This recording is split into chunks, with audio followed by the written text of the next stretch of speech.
Hello, thanks for logging on to this week's Elon Local News web exclusive. I'm Paul LeBlanc. And I'm Brianna Egg. Here are the stories we have for you this Thursday, October 9th. And today is a bit of an unusual day. It's Stinky Cheese Day. October 9th is the official day to celebrate moldy cheese. So whether you're into Gorgonzola or Munster, plug your nose and celebrate. Happy Stinky Cheese Day. But if you're like me and like some of the more traditional cheeses, the Periclean scholars had you covered last night with their monthly munchies.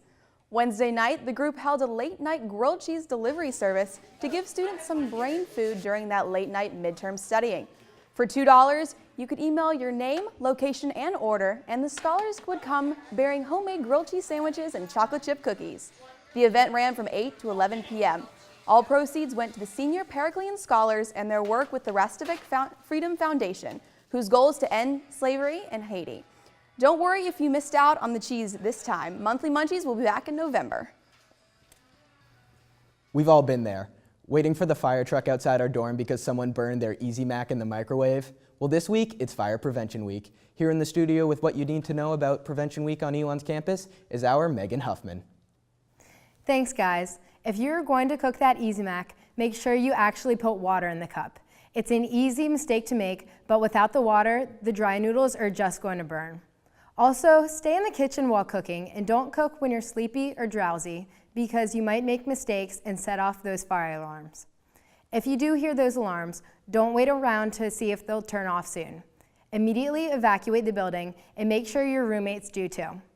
Always close your room door when you leave and don't go back into the building until you get the go-ahead. Also, make sure you know the locations of your dorm's fire extinguishers, fire exits, and alarms in case you need to activate one. There are a couple false alarms every semester, but make sure you take every alarm seriously. You never know when it could be the real thing. For more tips on how to stay safe, check out Elon's Fire and Safety Plan. Paul and Bree, back to you.